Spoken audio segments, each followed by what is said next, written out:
Kembali di News Sore, pemirsa, kita lanjutkan diskusi kita bersama Pak BK Ulung Hapsara, Bang Moris, dan Prof. Muzakir. Saya ingin kembali ke Pak BK. Pak BK, tadi dalam rekomendasi disebutkan bahwa ada satu poin bahwa dugaan pelecehan seksual ini harus dilanjutkan penyelidikannya. Banyak yang bertanya kemudian, bukankah kasus ini sudah dihentikan oleh penyidik dan mengapa harus dilanjutkan kembali? Latar belakangnya seperti apa ini, Pak BK?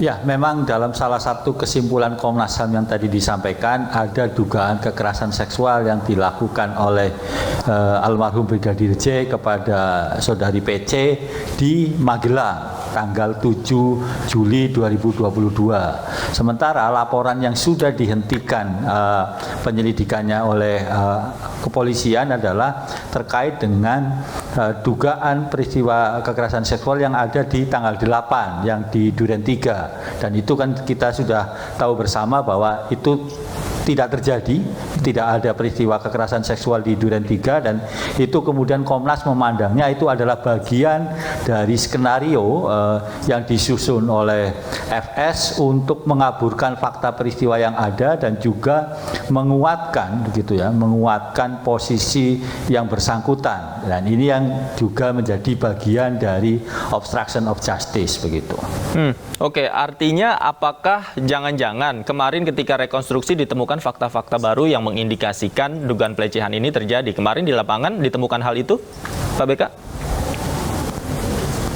Jadi kami ini mendasarkan kenapa kemudian Komnas HAM dan Komnas Perempuan menduga ada kekerasan seksual itu didasarkan pada keterangan saudari PC, kemudian saudari S, dan juga keterangan ahli psikologi klinis yang mendampingi Ibu PC dari sejak peristiwa ini ada begitu. Jadi kami menggunakan permintaan keterangan dari 3 pihak itu untuk kemudian menyimpulkan bahwa memang ada dugaan. Ini baru dugaan ya, karena baru indikasi awal. Tentunya kemudian dari penyidik kepolisian harus menindaklanjutinya dan kemudian nanti di pengadilanlah membuktikan ada tidaknya begitu.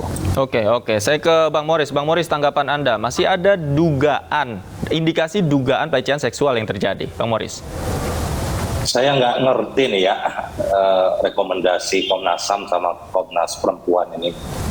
Kenapa ada lagi keluar lagi yang namanya pelecehan seksual?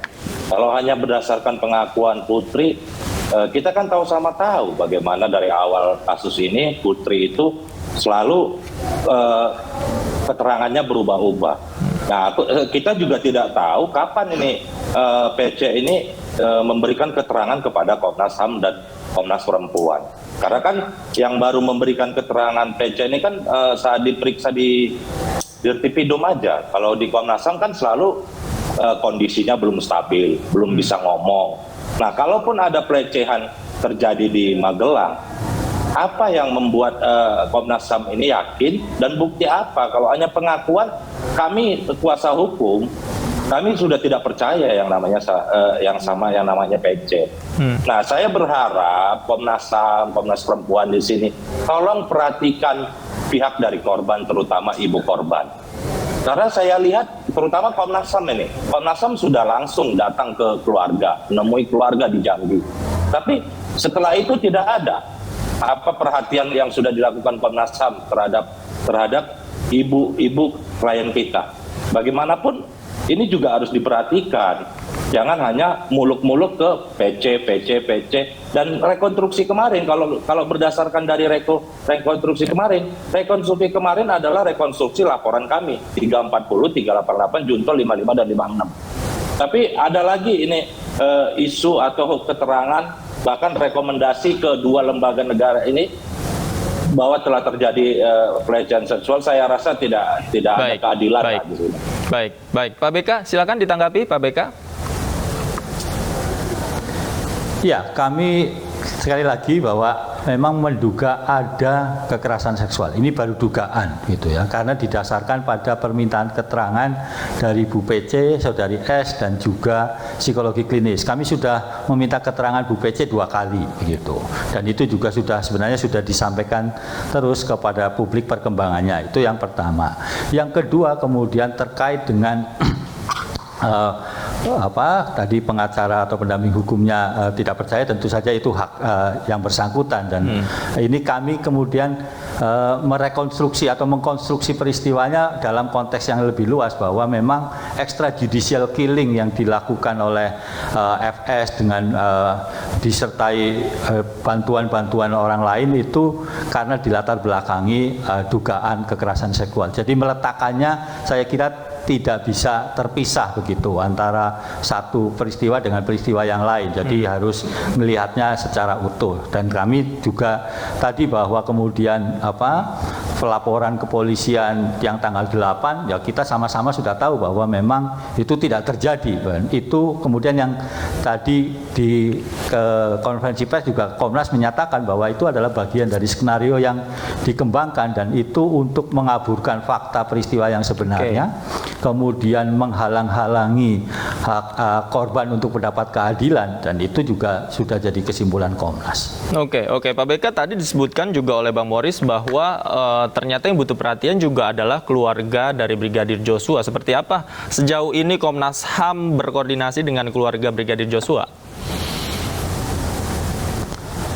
Ya, kami meminta keterangan keluarga korban atau Brigadir J di Jambi, bahkan juga meminta keterangan saudari V, teman dekat Brigadir Joshua. Saya kira kan untuk membuat terang peristiwa dalam rangka pemantauan dan penyelidikan. Dan hasilnya seperti yang kita ketahui bersama, saat ini sudah disampaikan kepada kepolisian untuk ditindaklanjuti. Kenapa kemudian ini juga jadi penting? Ya karena ketika kemudian hasil penyelidikan Komnas ini bisa memperkuat kerja-kerja yang proses penegakan hukum yang dilakukan kepolisian. Nantinya ketika pengadilan begitu ada vonis yang atau hukuman yang setimpal kepada para pelaku, dan itu yang kita harapkan bersama-sama. Jadi pada titik itulah saya kira peran Komnas HAM dalam proses pemantauan dan penyelidikan ini. Baik. Begitu, Mas. Baik. Saya ingin ke Prof. Muzakir. Prof. Muzakir, melihat persoalan ini seperti apa dari perspektif hukum, di mana Komnas HAM merekomendasikan bahwa untuk menyelidiki dugaan terkait pelecehan seksual. Jadi tadi sudah saya sampaikan bahwa Komnas HAM dalam konteks ini tidak bisa mendikte kepolisian, begitu ya. Jadi kalau dikatakan tadi harus ditindaklanjuti, bagaimana menindaklanjuti itu? Laporannya itu yang disebut sebagai pelecehan seksual itu apa? Jadi dalam bahasa hukum pidana itu range tentang perbuatan pelecehan seksual itu dari ucapan sampai perbuatan. Jadi ucapannya seperti apa kalau itu hanya ucapan? Kalau perbuatannya seperti apa? Kalau sampai tindak pidana itu pemerkosaan misalnya begitu ya, itu kan harus dibuktikan perkosaannya seperti apa pada saat peristiwa terjadi dan segera setelah peristiwa terjadi, supaya ada bisa bukti-bukti tentang terjadinya pemerkosaan begitu ya. Tapi kalau hanya disebut sebagai pelecehan seksual, itu abstrak sekali. Ucapan-ucapan yang mengandung bau seksual yang terkait dengan objek seseorang itu sudah pelecehan seksual gitu. Jadi ini bagaimana membuktikannya?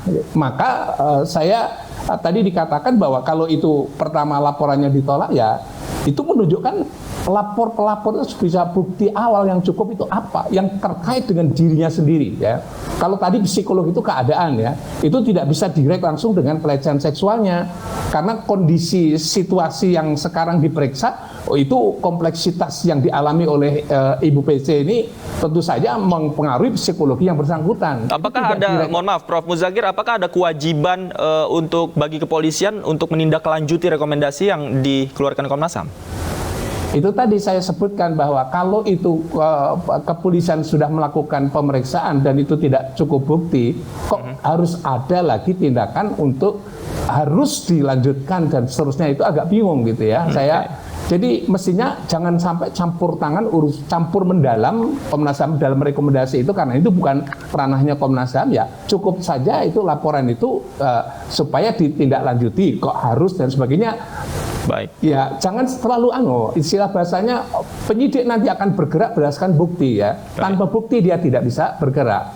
Yang kedua, dulu pernah disampaikan juga ketika Komnas Perempuan menyatakan itu terjadi pelecehan seksual, ketika dikejar Buktinya apa di situ? Itu katanya orang lain, masih kata-kata orang lain gitu Baik. ya. Jadi saya kira ini penting supaya kinerja kepolisian bisa profesional dalam konteks ini. Ya sebut saja itu kalau tidak terjadi ya tidak terjadi, kalau terjadi ya terjadi. Ada bukti yang dikemukakan kepada publik. Baik, kita nantikan bersama seperti apa tindak lanjut kepolisian terhadap rekomendasi yang dikeluarkan oleh Komnas HAM. Terima kasih Pak BK Ulung Hapsarah, Prof. Muzakir, dan Pak Moris sudah bergabung bersama kami di iNews Sore. Selamat sore.